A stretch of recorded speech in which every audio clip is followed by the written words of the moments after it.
નમસ્કાર. આપણે જ્યારે લગ્નની વાત કરીએ ને ત્યારે મનમાં શું આવે? ધામધૂમ, રીતિરિવાજો, ઉજવણી, ખરું ને? પણ આ બધાની પાછળ કેટલાક એવા કાનૂની અને પરંપરાગત નિયમો પણ છે જે કદાચ આપણને ખબર પણ નથી હોતી. અને આ નિયમો લગ્નની માન્યતા પર પણ અસર કરી શકે છે. તો ચાલો આજે આવા જ એક ખૂબ જ મહત્વના નિયમ વિશે જાણીએ. તો સવાલ એ છે કે લગ્ન પાછળના આ કાનૂની રહસ્યો આખિર છે શું? આપણે મોટાભાગે એવા નિયમો વિશે બહુ ઓછું વિચારીએ છીએ જે કાયદાના પુસ્તકોમાં લખેલા છે. આજે આપણે એવા જ એક નિયમનું રહસ્ય ખોલવા જઈ રહ્યા છીએ જે લગ્નની કાયદેસરતા પર સીધી અસર કરી શકે છે. તો આ નિયમનું નામ છે સપિંડ સંબંધ. હવે આ શબ્દ કદાચ થોડો નવો કે અટપટો લાગે, પણ હિન્દુ લગ્ન કાયદામાં એનું મહત્વ ખૂબ જ ઊંડું છે. ચાલો આજે એને એકદમ સરળ ભાષામાં સમજી લઈએ. તો આ સપિંડ સંબંધ છે શું? કાયદાની ભાષામાં કહીએ તો આ એવા લોહીના સંબંધો છે જે એક જ પૂર્વજમાંથી એટલે કે એક જ વંશમાંથી ઉતરી આવ્યા હોય. મતલબ કે જે લોકોના પૂર્વજો કોમન હોય એમના વચ્ચેનો આ સંબંધ છે.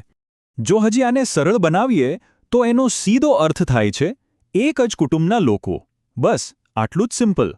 જે લોકો એક જ ફેમિલી ટ્રીનો ભાગ હોય એમના વચ્ચેના સંબંધની આ વાત છે. પણ સવાલ એ છે કે કાયદો આ એક જ કુટુંબને કેવી રીતે માપે છે? આ કોઈ અંદાજની વાત નથી. આની ગણતરી માટે એક ચોક્કસ ફોર્મ્યુલા છે જે હિન્દુ મેરેજ એક્ટમાં એકદમ સ્પષ્ટ રીતે આપેલી છે. તો જુઓ, નિયમ શું કહે છે? પિતાના પક્ષે ઉપરની 5 પેઢી સુધી અને માતાના પક્ષે ઉપરની 3 પેઢી સુધીના સંબંધોને સપિંડ માનવામાં આવે છે. એટલે જ્યારે પણ લગ્ન માટે સંબંધ નક્કી થાય ને ત્યારે આ ગણતરી કરવી ખૂબ જ મહત્વની બની જાય છે. હા, 5 અને 3 પેઢીની ગણતરી થોડી ગૂંચવણભરી લાગે છે નહીં? પણ ચિંતા ના કરો. ચાલો કેટલાક રોજિંદા જીવનના ઉદાહરણો જોઈએ જેનાથી આ વાત એકદમ સાફ થઈ જશે. દાખલા તરીકે ભાઈ બહેન, કાકા ભત્રીજી, મામા ભાણજી અને એટલું જ નહીં, પિતરાઈ ભાઈ બહેન એટલે કે કઝિન્સ પણ. આ બધા સંબંધો સપિંડ સંબંધના દાયરામાં આવે છે.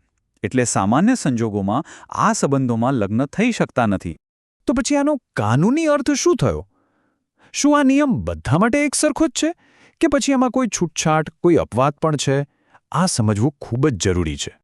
તો મુખ્ય વાત એ છે કે હિન્દુ લગ્ન કાયદો એકદમ સ્પષ્ટ શબ્દોમાં કહે છે કે સપિંડ સંબંધ ધરાવતા લોકો વચ્ચે થયેલા લગ્ન શરૂઆતથી જ અમાન્ય એટલે કે વોઇડ ગણાય છે. આ એક બહુ જ કડક અને સ્પષ્ટ નિયમ છે. પણ અહીં એક બહુ જ રસપ્રદ અપવાદ પણ છે. આપણો કાયદો પરંપરાઓનો આદર કરે છે.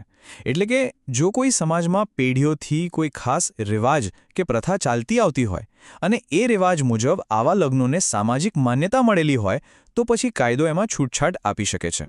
હવે કોઈને એવું થાય કે આ બધી માહિતી જાણવી શા માટે આટલી બધી જરૂરી છે? કારણ કે જો આની જાણકારી ન હોય તો લેવાયેલું એક પગલું ભવિષ્યમાં મોટી કાનૂની સમસ્યાઓ ઊભી કરી શકે છે. જો સપિંડ સંબંધમાં લગ્ન થઈ જાય અને એને કોઈ સ્થાપિત રિવાજનું સમર્થન ન હોય તો એવા લગ્નને કોર્ટ દ્વારા અમાન્ય જાહેર કરી શકાય છે. અને એનાથી શું થાય? સંપત્તિના અધિકારો અને બીજી ઘણી બધી કાનૂની બાબતોમાં ગંભીર મુશ્કેલીઓ ઊભી થઈ શકે છે. તો આ આખી વાતનો સાર શું છે? સાર એ જ છે કે સપિંડ સંબંધ એટલે એક જ વંશમાંથી આવતા નજીકના લોહીના સંબંધો. અને લગ્ન જેવા જીવનના સૌથી મોટા નિર્ણય પહેલાં આ નિયમને સમજવો અને તેની ખાતરી કરી લેવી ખરેખર ખૂબ જ જરૂરી છે. આ બધી જાણકારી આપણને એક બહુ જ મહત્વના સવાલ પર લાવીને ઊભા રાખે છે. શું આપણે આપણા સમાજ અને કાયદા મુજબ લગ્નના તમામ નિયમો વિશે પૂરેપૂરા જાગૃત છીએ ખરા? વિચારવા જેવી વાત છે નહીં?